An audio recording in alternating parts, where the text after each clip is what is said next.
कक्षा 7 अध्याय 5। हम अभी पढ़ रहे हैं अम्ल, क्षारक और लवण के बारे में। कल हमने देखा सूचक, कुदरत की सूचक के बारे में।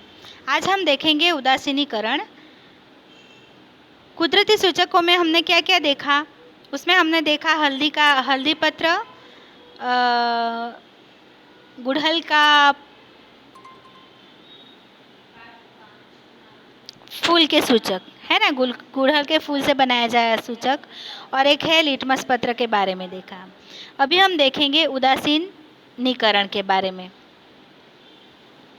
हमने पढ़ा है कि अम्ल नीले लिटमस को लाल कर देते हैं और क्षारक लाल लिटमस को नीला कर देता है। ये बहुत ही ज़रूरी बात है।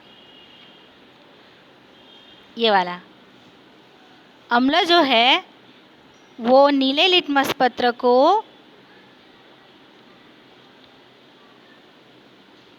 नीले लिटमस को लाल कर देता है और क्षारक जो है वो लाल को नीला कर देता है। ठीक है। अब यह देखें कि जब किसी अम्ल को किसी क्षारक से में मिलाया जाता है तो क्या होता है। अब अम्ल और क्षारक को मिलाया जाए तो क्या हो सकता है, क्या होगा? अम्ल और क्षारक को मिलाया जाए तो ये हम देखेंगे क्रियाकलाप में।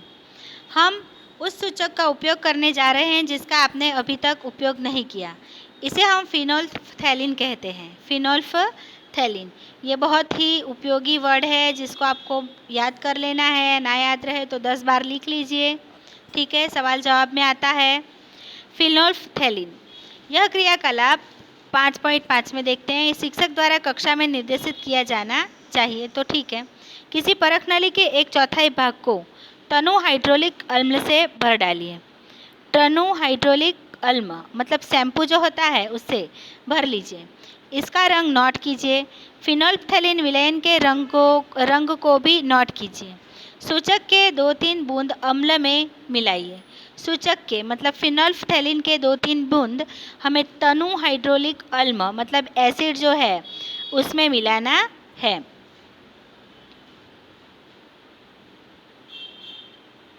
तो क्या होता है, परख नली को धीरे धीरे हिलाइए। क्या आपको अम्ल के रंग में कोई परिवर्तन दिखाई देता है? तो आपको धीरे धीरे से क्या करना है, टनु हाइड्रोक्लोरिक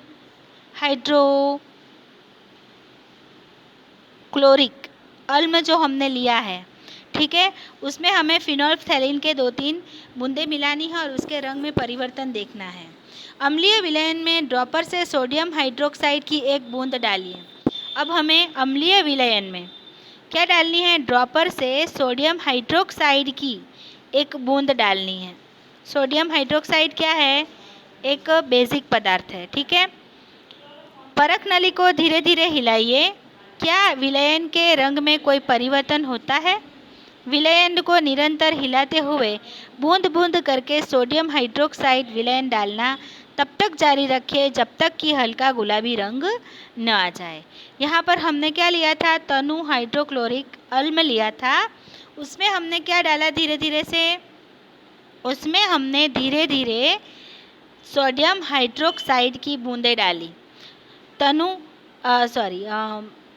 वो क्या है, सोडियम हाइड्रोक्साइड क्या है, एक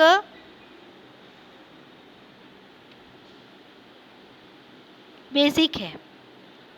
और आगे हमने लिया था वो क्या है, वो एक अम्ल है, एसिड है। तो उसमें हमें क्या डालते रहना है, सोडियम हाइड्रोक्साइड की बूंदें डालनी है जब तक कि उसका रंग हल्का गुलाबी न आ जाए। अब इसमें टनु हाइड्रोक्लोरिक अम्ल की 1 बूंद मिलाइए।